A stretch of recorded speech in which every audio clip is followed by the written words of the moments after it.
Olá pessoal, vamos agora entrar no controle estatístico de processo. Bem, a gente já viu alguns parâmetros básicos que nós utilizamos da estatística para verificar a uniformidade, né, e se o nosso produto está ou não dentro da especificação, mas é importante dentro do processo produtivo a gente prevenir que aconteçam esses desvios da qualidade. Essa prevenção de desvios, ela vai trazer uma grande vantagem para a empresa, né? Uma vez que ela observa uma tendência de um desvio de um determinado parâmetro, né? De uma determinada especificação, seja do produto acabado, seja do produto em processo. Para isso, né, o controle estatístico de processo é uma ferramenta muito importante para as metodologias desenvolvidas. Ela visa nos auxiliar nesse controle eficiente dentro da planta da nossa indústria. Então, através dessas cartas ou gráficos de controle que nós vamos falar hoje, a gente pode detectar os desvios de parâmetros representativos de um processo, reduzindo a quantidade de produtos fora da especificação, né? E, obviamente, reduzindo os custos. Então, nosso objetivo com essas cartas de controle é prevenir desvios, acompanhando esse processo, acompanhando algumas tendências. E aí a gente tem todo um controle estatístico utilizado dentro da indústria. Né? Embora, né, ela seja muito útil, muitas vezes ele é negligenciado ou pouco explorado.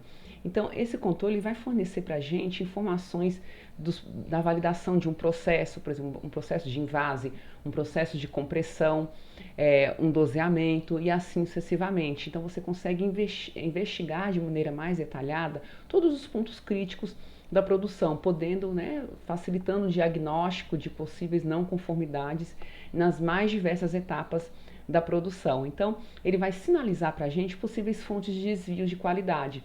E a gente, entendendo onde acontecem esses desvios, vai permitir que a gente consiga corrigir isso ou atuar de maneira preventiva, prevenindo que a gente venha a ter muitos lotes aí não conformes, né, fora da especificação. Então, claro que somente os métodos estatísticos não vai garantir a solução de todos os problemas, mas ele vai dar para a gente um norte, a gente não vai ficar no achismo, né? E a gente vai conseguir fazer isso de maneira racional, de maneira lógica, organizada e entender onde é o ponto crítico, como a gente pode solucionar esse problema dentro da produção a fim de prevenir que produtos fiquem fora da especificação. Então a gente tem, né, um controle estatístico de processo, que é um conjunto de ferramentas de um monitoramento online da qualidade. Então, em tempo real, a gente pode acompanhar ali o processo no chão da fábrica, prevenindo ou reduzindo lotes que não estejam dentro das especificações, que não estejam conformes. E claro que abrange desde a coleta, análise, interpretação dos dados, com a finalidade mesmo de resolver problemas, principalmente nas etapas mais críticas da produção de um determinado medicamento. Então, essas ferramentas, né, o controle do CEP, né, o controle em processos, né, estatística em processos, a gente tem o quê? Ferramentas estatísticas que visam detectar esses desvios dentro de um processo com a finalidade de diminuir custo, obviamente, e você evitar que o produto fique fora da especificação. Então, como é que realmente essas cartas de controle? Você tem, por exemplo, um valor que você vai adotar como referência, que aqui pode ser a média, tá? E aí a gente quer entender como está acontecendo esses desvios. Então, esses desvios, a gente pode adotar essa zona C, que é a zona em torno da média, e a gente pode fazer um paralelo aí à curva de Gauss, e eu posso ter o desvio, valor de um desvio padrão para mais e um para menos, se eu for muito rígido no meu processo. Ou mesmo um pouco mais flexível, com a região B, onde eu vou adotar até 2 desvios para mais ou 2 desvios para menos, ou menos rígido ainda numa zona A, que eu posso adotar como parâmetro um valor de 3 desvios padrão para mais ou para menos. E a depender desse rigor, desses dados, né, desse rigor, dessa especificação, a gente vai ter faixas aqui. Então, se eu adotar aqui a zona C com desvio de um desvio padrão para mais ou para menos, a gente vai ter essa região central aqui da curva de Gauss, com intervalo de confiança de 68,26%. Se a gente for um pouco mais flexível e adotar 2 desvios padrões, a gente vai vir aqui com intervalo de confiança de 95%, que é onde normalmente, né, é mais comum se trabalhar dentro dessa faixa, ou mesmo até 3 desvios padrões. Então isso aqui a gente tem aqui um paralelo com a curva de Gauss. E é claro, vai depender muito ali do seu objetivo, de como você quer fazer esse controle do seu processo. Então aqui a gente tem o que? Uma linha do tempo, onde a gente vai estabelecer um limite superior, tá? E um limite inferior crítico. Então aqui é o limite, né? Aqui é o valor médio, um limite superior crítico. Então se passar daqui vai estar fora da especificação, por exemplo, ou fora de controle, e se passar daqui vai também estar fora de controle, só que aqui para um valor inferior e aqui para um valor superior. Então aqui, né, existem várias discussões, né, de você ir interpretando sistematicamente esses desvios que você vai encontrando dentro do processo. Por exemplo, aqui um ou mais pontos fora dos limites de controle. Isso aqui já está indicando que seu processo está saindo ali de controle. Você vai colocando isso numa linha do tempo. Se tiver, por exemplo, 7 ou mais pontos consecutivos acima ou abaixo da linha central, então aqui você tem uma tendência, né, também pode ser que seu processo esteja saindo do controle, ou 6 pontos consecutivos em linha ascendente continuamente, aqui ó, tá crescendo, crescendo, crescendo, crescendo, crescendo. O que está acontecendo aqui para eu estar com esse valor crescente? Sei lá, vamos supor, a máquina está produzindo ali, né, uma alta temperatura, e o aumento da temperatura está promovendo, né, esse deslocamento aqui de valores no sentido superior, do limite superior. Ou aqui a gente tem esses contornos, 14 pontos consecutivos e alternados para cima e para baixo. Então a gente tem aqui diversas possíveis desvios dentro dessa linha, né? Diversas interpretações dentro dessas cartas de controle. Então, vou pegar um exemplo da área farmacêutica, né? Hoje eu posso ter, por exemplo, aqui um peso individual de cápsulas de carvedilol de 6,25 miligramas. Então ele fez o peso médio da cápsula, tá? Da cápsula pronta, óbvio que não vai ser só 6,25, por quê? Porque isso é só do ativo, mas a cápsula a gente precisa, mais que uma dosagem é baixa, colocar os recipientes. E aí quando se faz o peso médio, quando se pesa individualmente essas cápsulas aqui de vários lotes, eles perceberam que 75% das 60 cápsulas que foi medido da formulação piloto encontrava dentro do limite aceito com o valor de mais ou menos 2,5%. Então, esse valor de mais ou menos 2,5% é o valor da especificação. Então, para essas cápsulas de carvedilol, é aceitado, né? Essa cápsula vai ter em torno de 100 miligramas, porque ela é constituída majoritariamente por recipientes. Então, é uma tolerância para esse produto de mais ou menos 2,5%. É onde a gente tem aqui, tá? O limite superior crítico, limite inferior crítico. E aqui a gente tem o que? O valor médio. Então, se fez a média, que deu aqui 0,118, né? 118 miligramas. No caso aqui ele expressou em grama. E aí, aqui são os valores individuais das cápsulas, né? A gente percebe aqui ele oscilando dentro do limite superior e inferior. Então, nenhuma dessas cápsulas aqui ultrapassou, né, esses dois limites, que é de mais ou menos 2,5%. Aqui a gente tem outro exemplo, né? No caso a gente está vendo aqui de envases de xarope de sabutamol, né? No caso das máquinas que vão encher, então a gente pode ter às vezes problema nessa questão do envase, né? A questão ali do volume. Então o valor nominal para esse xarope era o quê? De 120, tá? De 120 ml. E aí a gente vê aqui que a média ficou aqui um pouquinho acima de 121. Então aqui a gente tem a média. E aqui a dispersão desses resultados, né? Então a gente tem aqui a dispersão desses resultados. Qual é o limite superior crítico? Essa linha aqui, tá? O limite superior crítico é de 123,4263 e o limite inferior crítico é de 118,9777. Então aqui a gente percebe que, né, esse daqui está fora do ponto, ele ficou um pouco abaixo do limite inferior crítico. Então a gente observando valores absolutos. Mas às vezes a gente quer ver, por exemplo, a amplitude, né? Será que está tendo uma tendência crescente, decrescente? Então a amplitude também é uma outra carta que a gente pode medir, né? Onde a gente vai ver a diferença desse para desse, a amplitude desse para desse, desse para desse, como a gente observa aqui, que são os mesmos resultados, só que agora ele está vendo amplitude, né? Que vai me dar uma tendência. Será que ele está errando subindo, descendo ou está sendo aleatório? Então aqui a amplitude é a diferença dessa medida para essa medida, então ele deu esse valor dessa amplitude, dessa para essa, sempre do anterior e o consecutivo. E aí a gente vê aqui uma amplitude maior exatamente no mesmo ponto, né? Que esse aqui acabou tendo amplitude superior ao limite. tá? Então, são maneiras da gente interpretar essas cartas, né? No caso, a carta R, onde a gente vai ver uma amplitude móvel, né, dos valores, né? Onde a gente vai observar uma tendência. E a gente também pode colocar isso na forma de histograma. Então, na forma de histograma, a gente vai observar o quê? Um formato gaussiano, onde a gente tem aqui a média, né? A média que foi 121,20, e a dispersão desses resultados, né? Para um ou dois, até três desvios padrões para menos e três desvios padrões para mais. E onde a gente vê onde concentra a maior parte das amostras. Então, aqui está vendo um CV de 0,61, é um CV bom, né, que a gente já viu ali, que é até 5, e aí a gente começa a observar sobre uma outra maneira de ver essa validação do processo de invase. Então, às vezes você quer validar o processo de invase, um enchimento, então você pode utilizar essas cartas essas cartas de controle para observar isso, não ficar só no olhômetro.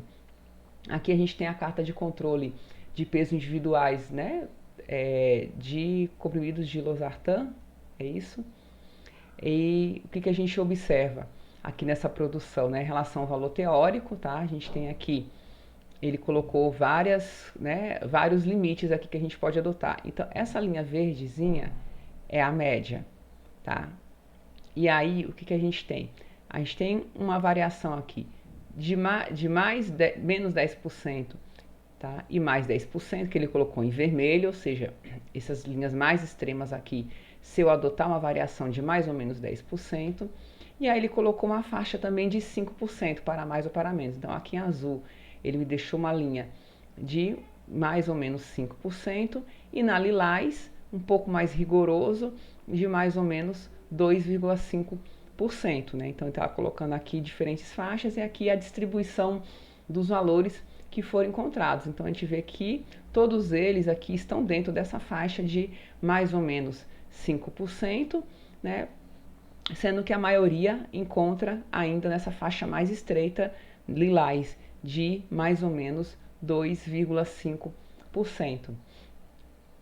Aqui a gente tem, né, dos comprimidos de losartan, de 50 miligramas, e aqui a gente mostra, né, a gente viu ali apenas da média em si, e aqui a gente vê a amplitude, né, dessa carta R, a gente vai ver a variação desse em relação a esse, sempre essa coisa dinâmica. Então, o que a gente observa? Que aqui ele ainda, né, permanece dentro das faixas, né, de amplitude permitida, e aqui a média, né, das cápsulas, né, aqui ele controle das cápsulas de losartan. Então, aqui em relação ao peso, e a gente vê que estão todos bem próximos ali da linha média. Então, aqui é uma carta boa, né, uma carta que a gente pode dizer que a gente tem um processo controlado, tá? E aí a gente tem que ver, assim, dentro da indústria, selecionar quais são os processos críticos.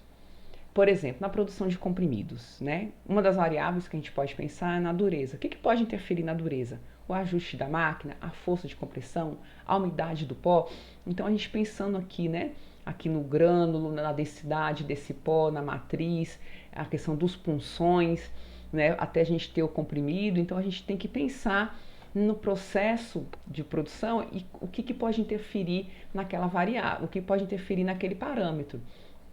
Então, aqui, por exemplo, né, no caso de comprimidos, né, quais são os parâmetros importantes para comprimidos que a gente, né, olha na especificação?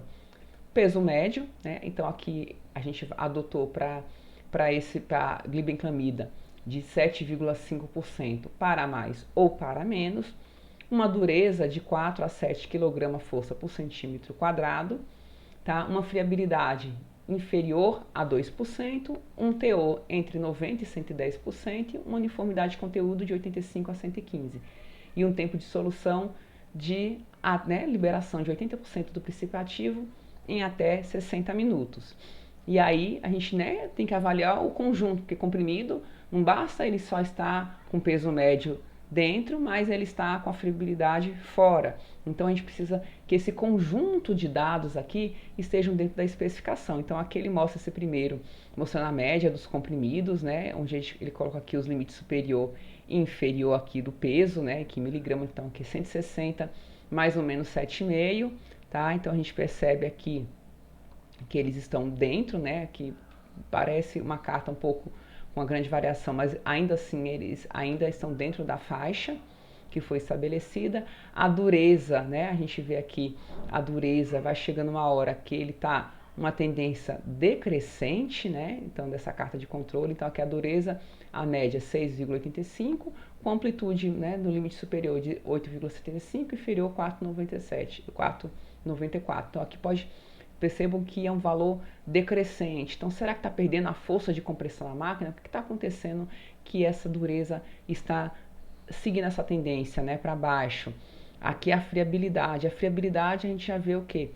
A friabilidade a gente já está vendo que ela está oscilando um pouco menos. Aqui a uniformidade de conteúdo, né, onde ele deu um valor superior de até 115 e o inferior de 85,50. Então, eles estão aqui todos dentro da faixa. E aqui a média de dissolução, né, que também está dentro da faixa, né, até 80%, acima de 80% no tempo estabelecido. Então, aqui foi uma carta de controle que eu criei, né? Eu criei dados aleatórios, supondo um lotes de comprimidos de captopril a 25 miligramas, onde a gente tem um limite superior crítico, limite inferior crítico, tá? E aí esse limite inferior crítico, superior crítico vai depender o quê? Eu posso estabelecer um limite superior crítico dentro do desvio padrão de 1 ou 2 unidades de desvio padrão, para mais ou para menos. Posso colocar aqui também o valor da especificação em si do produto. Então, para comprimido de captopril a 25 miligramas, eu vou adotar o quê? Mais ou menos 5% de variação, tá? E aqui eu coloquei 25, que seria essa linha, que é a especificação, e aqui uma média de um conjunto de dados, que ficou um pouquinho abaixo de 25. Então, eu vou mostrar para vocês, né, aqui adotando esse desvio, eu considerei 2 unidades de desvio padrão para o limite superior e para o limite inferior. Então, nessa planilha hipotética, eu vou mostrar aqui para vocês, onde eu tentei simular essa carta de controle. Então, aqui eu coloquei a amostra, tá? E coloquei valores, né? O Excel você consegue criar, né, valores aleatórios. Eu posso colocar uma faixa aqui de valores. Eu vou anexar para vocês um tutorial onde ele mostra passo a passo como é que a gente cria isso, né? Então eu coloquei para ele me dar uma faixa aí de valores, tá? Aqui eu coloquei nessa linha a especificação, que seria 25. Aqui eu calculei, né, a média disso daqui deu 24,5 desse conjunto aleatório de valores, e o desvio padrão deu 1,73447, tá? E aí o que eu fiz? Eu coloquei uma linha de limite superior e outra linha de limite inferior. Como é que eu calculei esse limite inferior e superior? Então, o desvio padrão foi 1,73447, tá? Então, o que seriam 2 unidades de limite superior? Multiplicado por 2 dá 3,46. Então, 3,46 para mais e para menos. Então, se a média foi de 3,24, né, menos 3,46, o meu limite inferior poderia ser 21,04 e o meu limite superior seria o quê? Inferior seria 24,5 menos 3,46, onde eu teria o quê? 27,6. Aqui está ao contrário, tá, gente? Mas aqui limite inferior, limite superior. Então, a gente colocou aqui limite superior 27,96, inferior 21,4. E aí a gente, né, cria aqui essa carta de controle que vocês vão criar essa carta de controle. Isso vai estar descrito ali. Eu vou anexar para vocês um tutorial do YouTube onde mostra a criação dessas planilhas, tá? Então a gente vê aqui, né, que todas as amostras que eu coloquei valores aleatórios, elas estão dentro, né, estão dentro dessa faixa de 2 unidades de desvio padrão, para mais ou para menos, mas eu poderia colocar uma outra faixa. Eu vou adotar mais ou menos 5%, mais ou menos 10%, e aí você pode criar isso. Então essa carta ela vai te dar uma noção, né? Vai te dar um norte, o que está acontecendo na minha produção. Eu estou tendo uma tendência decrescente, crescente, aleatória, então você consegue entender melhor os processos. Então essas cartas são muito utilizadas, né, em cursos de engenharia da produção, onde você vai monitorar ali uma planta de uma produção, uma linha de produção de N produtos, no nosso caso, de medicamentos. Então é isso, pessoal, que eu queria mostrar para vocês, tá? E aí vocês vão ter esse tutorial do YouTube, onde mostra direitinho como é que prepara essa carta, tá? Então até a próxima.